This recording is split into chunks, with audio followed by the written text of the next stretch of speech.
So as I'm back, you can flip over.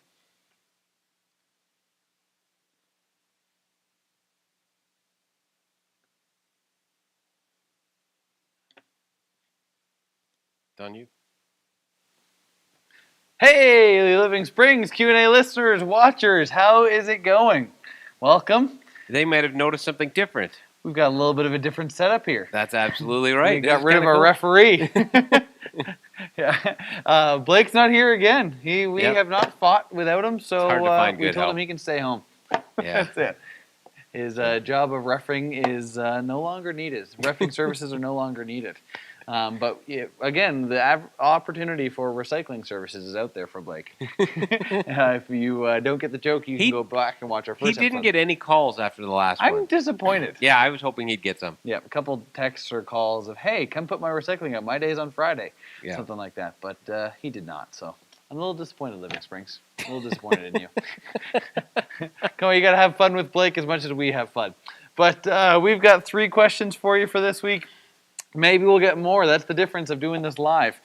We could even get more questions as we go. But Where would those questions come from live? Well, people know that you and I are doing the podcast. We could get them, or we could get them in the comments. They could come in the comments. We can't see the comments currently. Well, I could pop over here real quick. No comments so far, so look at that. Sorry, Michael, I didn't mean to take over your controls, but we could do it. We've had that actually in the past. I can move this over a little bit. There we go, and we'll just see if a comment comes in at all. So there we go. But we'll get into our first preset question. I've never attended a segregated church, yet every pastor I have ever had has been white. 95% of the images I've seen of biblical figures have been white. The Christian college I went to had an all-white staff. Even at Living Springs, I don't ever recall seeing a person of color sitting in the center 2 sections. So 2 questions. What can I do to better understand and relate to Christians of color and make them feel more welcome? And 2, what can Living Springs do to promote and encourage Christians of color in leadership roles within the church? Well, there's a lot in here, so I'm going to just unpack this for a couple of minutes and address some of the questions that you've asked. Every pastor I've ever seen or ever had has been white. There are pastors who are people of color, so that maybe I'm not debating this person's experience, but there are pastors who are people of color. 95% of the images I've seen of biblical figures have been white. Absolutely, because most of the art that we see in the Christian world has been come from that European heritage since the Reformation, where they made Jesus white. Yes. And if they were going to make Jesus white, they're making everybody else white too. Which, if you actually go to a lot of different cultures, I've actually last night we were just looking at an article of this really old Ethiopian Bible that has been found and discovered, and all the pictures of Jesus there were black. And so a lot of cultures like to. It's easier to imagine Jesus when he looks like me. Well, isn't there? I think a natural. It's going to happen. Yeah. Especially back before we lived in a multicultural society where we live in, where people are so transient and they move all over the world. Like if 500 years ago in Ethiopia, you may go your whole life without seeing somebody who wasn't black. Yeah. And if that's the case, you assume everybody is. Yeah. And so that's just the reality of the world that was and the world that is. And I would think 500 years ago in Europe, they weren't thinking, well, we're not representing Jesus right. Those people in Europe would have never gone to the Middle East and seen someone of Middle East being a different color than them. So they wouldn't have known. Or very rare. And then at the same time, you add on all the layers of church history, of the splits and all that. So a lot of the pastors you would have seen are likely much more influenced by Western Christianity than Eastern. So all that disconnect of the art from the Eastern tradition, all those pieces. So there's a lot of stuff that could be in there even on its own. Yeah. So, and then the next thing I want to address is, even at Living Springs, I don't ever recall seeing a person of color sitting in the center 2 sections. People choose their own seats at our church. We don't have segregated seating for anybody that's new to Living Springs watching us on the Q&A. Has never been in our building. We do not have segregated People sit seating. where they want to sit. Yeah. And so we have never sat people. No. And so wherever anyone sits, that's where they choose to sit. They chose to sit. So there you go. What can I do myself to better understand and relate to Christians of color and make them feel more welcome? The number one thing I would say is to build relationship with people. Yeah. Get outside of the box of your relationships that are all people of the same culture as you. Yeah. Talk to some of the people when we start to gather, who attend Living Springs, who would come from a different culture as you, and start to get to know them and seek to understand them. Yeah, which is difficult right now. That's why I said when the season's over. Yeah. So I would also say there's things you can do in advance of that. One of the things I've been doing the last year that has really helped me is learning to read theology from different heritages than my own. So I've probably read 3 or 4 different Black theology books this last year to understand just different ways of seeing and viewing things. I think I mentioned this last week too, trying to read more women than men. A lot of the theologians I've typically read are men, and so trying to again shift that there. So people of color, go read people of color and how they see things, understand them, watch videos, listen to podcasts, whatever way you consume. Start to understand a different heritage now, so when we can have those conversations in person, maybe you're a little bit more ready to understand them. Yeah, but if you want to help them feel more welcome them. Yeah, absolutely. That'd be my thought. What can Living Springs do to promote and encourage Christians of color in leadership roles within the church? Ask them to serve. That would be the number one thing that we could do. Yeah. So. Yeah, absolutely. Cool. Then let's jump into our next question, which is, I keep hearing about woke church. What does it mean? I'm old. This term woke is a fairly new term, and I hear it used, and so my understanding of it is admittedly somewhat limited because I don't go to urbandictionary.com and keep up to date on the latest words. I believe, even as we were talking briefly about it, woke means you're like... very culturally aware and accepting. Is that what that means? That's how I... See, I would. My understanding of it was a little different, and I'm struggling to put into words that I would be someone who is more enlightened than other people. So it would be that cultural awareness and accepting this, but it flows from a place of, I've come to realize things. Yeah. I've come to have my... It's a very self-promoted... It almost can be, yes. And it can be like I'm woke. Yeah. And so it's not just that I'm helping there, but it very much seems to me, from the little bit I've heard of it, it very much seems to me to be very internal. If we're using it about ourselves, I'm woke. I have not heard about woke church, but in the context of what we're in right now with all of the racial unrest and the resulting protests that are going on everywhere, I would imagine when someone's talking about woke church, they're talking about churches that are participating in some of these protests and that are doing their best to advocate for change. Yeah. That would be my guess. Understanding, again, let me just repeat, I'm old. I'd agree with everything you said there. I think you... Who needs a referee? Look at that. That's agreeing. Blake, I see him commenting here. So Did he? What did he say? He said, "Hey guys, I figured you'd be offering my recycling services again." Kathy Shirk has already said hi, and we've got another question that's come in from her that we'll address in a minute. But cool. I would agree there that a lot of it has to do with that. So what we'd look at for what a woke church would be referred to as in today's context, it'd be all those things, as well as maybe full acceptance and affirmation of the LGBTQ community, and a whole bunch of other maybe hot topic subjects. I know churches that are, or even theologians that are just maybe leaning towards the universalism end of things, of like everybody gets to know God and there's just one way of getting to know God, and everybody's going to define wokeness from their own perspective. That's the one thing. And that's actually, when you started talking, I was like, I think that's the issue with it. Yeah. As far as what I've seen the word is that I define woke based on my wokeness about the issue that I feel woke about. And it becomes this level of like, I'm more woke than you because I can accept more and more things than you. Or something different than you. Yeah, and it's all this puddle and mixing of like, I'm this woke and nobody can be as woke as me. So you're almost always level on you're almost at the top of your wokeness game, no matter where you stand.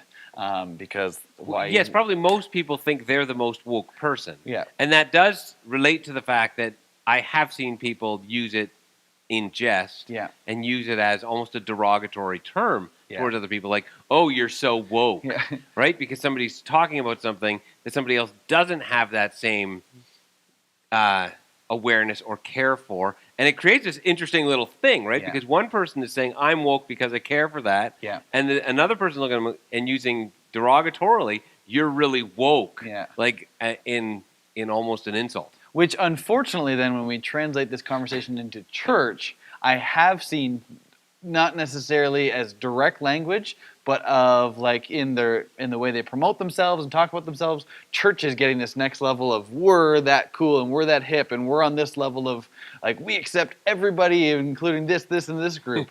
And that's kind of what woke church would really lead towards. Yeah. Which. Yeah, I think we are called to bear one another's burdens. And I think that's a really important thing. And full acceptance and full value are two different things. I've got a number of gay friends in my life who I fully value and affirm them as a person, although I can disagree with one way of understanding things in their own lives. And that would make me not woke. I was going to say, you're not very woke. Right? But I don't think that's what we're called to. I can empathize, I can feel for, I can hurt with that person while not fully agreeing with everything. And I think that's where our culture has gotten. We have to fully agree with everything, and that's wokeness. Yeah. And I don't think that's what the church is called to be, or else we can't call one another higher if we're okay with where everybody is at all times. Absolutely. So that would be woke church. Kathy's comment here was just in reference to our last question was, there are female theologians? Yes. One of my favorites that I read a couple of her books actually this year was, and I don't agree with everything that she says. I don't agree with everything that anybody I read says. But Rachel Held Evans has an awesome viewpoint on a lot of stuff that I've really appreciated her. Jen Hatmaker is another one. Did not Rachel Held Evans she passed away? Yeah, within the last year. Yes, suddenly. Yeah, quite suddenly. I think it was an infection from a medication she was taking. Carmen Imes, right in Three Hills, fantastic. I read a book by her this year called "Bearing God's Image" or "Bearing God's Name," talking about is it the third commandment? I didn't read the book. I'm just trying to remember the order. And even in that book, they talk about how the order of the commandments is debatable, or the numbering, because certain groups lump them together so you can make 10, but they lump them in different ways, because there's actually 11 depending on how you split them. But anyways. Yes, but 11 doesn't sound as cool. I know. The 11 commandments. It just doesn't have some ring to it. But yeah, thou shalt not take the Lord's name in vain. That one. Okay. Whatever it is. She's not saying it's about language of like, you shouldn't say, oh my God. Like, it's not that. It's actually bearing God's name is when we call ourselves followers of God, we bear his name and his representation. Yes. Don't do that and then mock his name by how you act was kind of the thought of that book. It's a fantastic one. There's another one that's escaping my mind. Those are the few that come quickly to my mind. You know, the danger of being on a live stream is that when you hear something like that, you could make a comment that once it stays on the internet, stays forever. Yes. And so, yeah, I hope you're joking, Kathy. I hope that you realize there are female theologians and that they have. I knew it was in jest. I knew she understands. That's because you're woke. It's more introducing. You see how we're getting so layered we with are our so joke woke. here? Wow, we're good. I'm going to quickly, because I really appreciate I'm going to pull up the book that I brought. You can fill time. I'm putting you on the spot here. I'm trying to find my order. Amazon order with the one book that I got. With the other female. You're doing a good job filling time all by yourself. You're up. No, you keep talking. Well, you're doing a great job. I'm just scrolling. Man, I buy too many books. Tell us everything on your Amazon or on your pull-ups. Scrolling through. If anybody's interested, we're getting closer. Oh, there's a new question came in. What has Kyle ordered on Amazon recently? Oh, look at that. Here we go. Amy Jill Levine.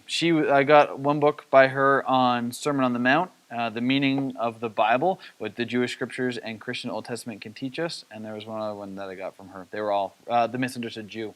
They were all really, really good. So those are a couple of my female theologians that I can remember off the top of my head. I will also throw out, if I can remember her name. What the heck is her name? I've read 3 or 4 of her books and I love them. And all of a sudden her name escapes me. She wrote the book Strengthening the Soul of Your Leadership. I should remember it too. The minute you said it, it's like I'm never going to remember that now. I've read like 3 or 4 books. Are you Googling it? Yep. Because her name is three words.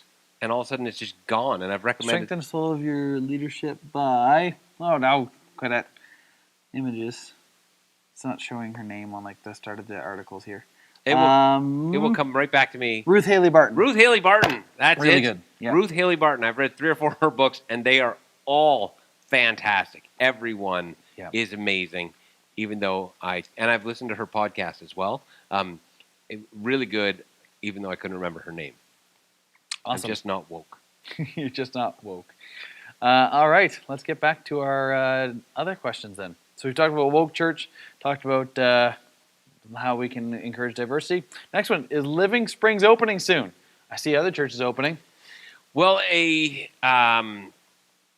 update video was done up last week where I talked about that, and we currently don't have any plans to open just yet. We do have, every church is in a unique situation, and every church has to make some difficult decisions based on their context. And for us, there's a few things that we've identified as important. Number one is we want to very clearly operate within the restrictions that have been put on us and to submit to the authorities that are over us. And I'm not saying other churches aren't. I'm not the one to make that decision. But I will say for us, that's colored every decision that we've made. Second to that is the fact that our room, and I wave around because I'm looking at the room and you can't see it, our room does not allow for many people. If you are a church with a large building, you could get a good number of people inside. We've actually done measurements of the size of our sanctuary to figure out how many people could we potentially fit in here. And we couldn't fit more than 30 or 40. Mm-hmm. And so with the physical distancing restrictions that are still in place, it makes it really hard to have any sort of church that would be similar to what I think anybody would be expecting. Mm-hmm. And so we have made the decision that we're not opening again right now. We will take this, we're going to keep working on it, and we are discussing it and working on it and trying to figure out a plan. And as we figure things out, we will get word out to you. But let me also just say, we do have, weather permitting, starting this weekend, our weekend live stream watch parties. Whoop, whoop. Yeah, and so starting this weekend, Saturday night at 6, Sunday morning at 10, you can come and you can meet in the parking lot, bring a lawn chair, and you can sit out there, and we will be broadcasting the live stream as we record it in here. It'll be going out there with just a few second delay that happens as things go up into the interwebs and then come down again. Yeah. But that'll be kind of a neat thing and an opportunity for people to have the community that we know people are wanting. So weather permitting, we are going to be doing that starting this weekend. Yeah. And that'll be really cool. Also, in conjunction with that, is this weekend we will be having, because our church is doing some Canada Day decorations for the Canada Day Parade of Homes. Yeah. And we'll be having people, if they can, stick around after to do to decorate one piece of Bristol board. Is that because we're the house of God that we get to be in the home parade? I'm not going to respond to that. That's an inside joke, and again, Kyle trying to get me to put something on the internet that'll be there forever. So we, people, are the house of God in the New Testament. That is what the Bible teaches us. God no longer lives in a physical dwelling. He now has taken up residence in us, and he is building us into a house where he can take pleasure. And that he's the cornerstone of. Yes. There you go. So, there you go. Anyway. You're welcome, Internet. Anyway, I will say, see how I did not let your attempt to side rail me to do that? And we did that without a referee. That's right. Look at us. That's because I am very woke. Woke to yourself. Woke to your schemes. Anyway, so that's going to be this weekend. And so we're really excited, weather permitting, to be able to do that. Yeah. So if the weather is nice, Saturday night at 6, Sunday morning at 10, come on out and join us here at the church. Yeah. We'll be out mingling before the live stream begins, chatting with people, giving some of that connection that we know people want. But obviously, once we start the live stream, we need to be in here doing the live stream. But then after, go out and mingle with people for a few minutes as well.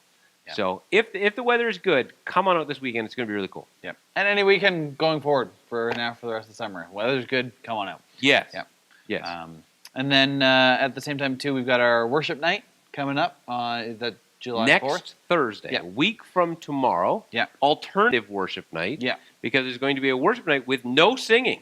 It turns out our Q&A podcast has turned into announcement time. Exactly. But I think it's worth mentioning to people that this is an opportunity to do some different stuff. We were planning it out this morning, and it's going to be really exciting. Yeah. And I think anybody who comes with an open heart to just say, I want to connect with God in maybe some ways that I don't normally practice or engage in some disciplines I don't normally use, you will really see benefit from this week, that night. And the reason why I wanted to bring it around, not because we need more announcement time, but because the whole heart of church is opening, we recognize that we are missing something together.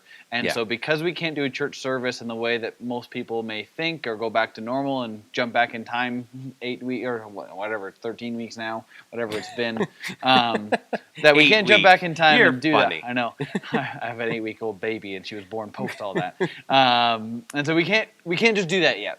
And so we are looking for creative and new ways to gather as the body in the ways that all honor and respect the rules, put everybody's health and value at a high regard.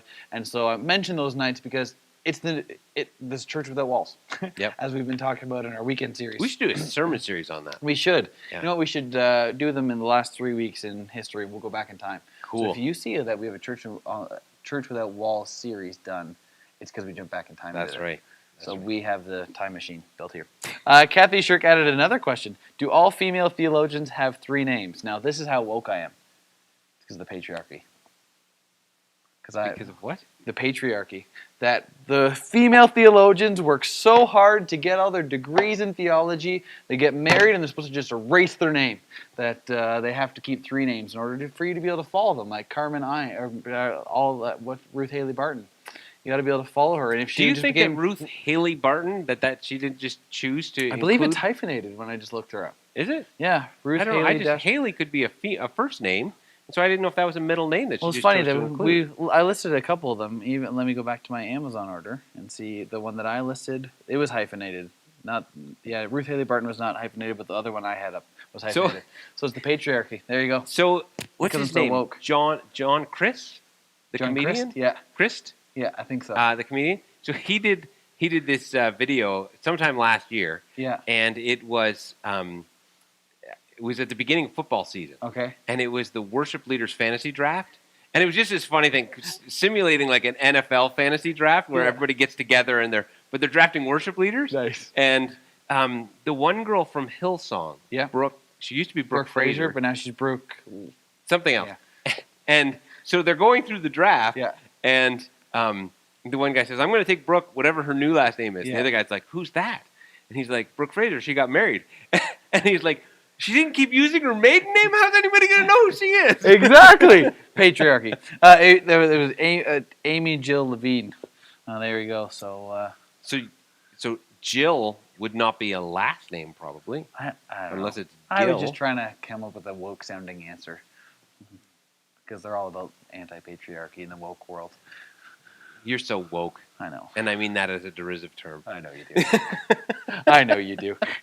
I just wanted to have some fun. But that's all of our questions, unless we've got another one in the comments. Let me quickly pull up my YouTube feed here. That video was hilarious, Laura says, about I'm assuming John Crist. Yes, it was good. Yep. It was really good. It's worth it. If you go on YouTube, Google John Crist, worship leader draft, something like that. I'm sure you could find it without too much difficulty. It's really not to be confused with John Christ, the brother of Jesus. Oh, dude. Next week we're going to answer whether or not Christ was Jesus' last name. No, we're not. We're going to go into next week. It was not his last name. It's a title. I was making a joke. Don't let that be on the internet. Kyle knows nothing. You are so unwoke. I know, right? All right, well, that's all of our questions. Thank you if there's anybody still tuned in with us. And hope they're like, man, they need Blake for more than just refereeing. He helps keep them on the rails. This thing has gone in the ditch like miles back. So, we should count how many times woke was used today. You go ahead and do that. Let us know in the comments. I'll buy Tim Hortons coffee if you let us know. If you go actually back and watch that amount of time, how long has our life been? Well, especially since nobody would know unless, like, even if somebody later on today goes on and watches. They got to get to the end, then go back and watch again because they're not going to know to count number of. I will buy you a copy if you for the first person to go back and count how many times we said the word. Are you going to go back and count so you can verify whether or not they're right? I'll have to see how that goes. Yeah. I'm not going to tell you whether or not. I'm just going to have trust in our people. If you do, that'd be very woke. I'm woke. Yeah. I believe our people. Yeah. All right, that's our last saying of woke. So let's get off the internet. Thanks, guys. We'll see you later. Have a good week.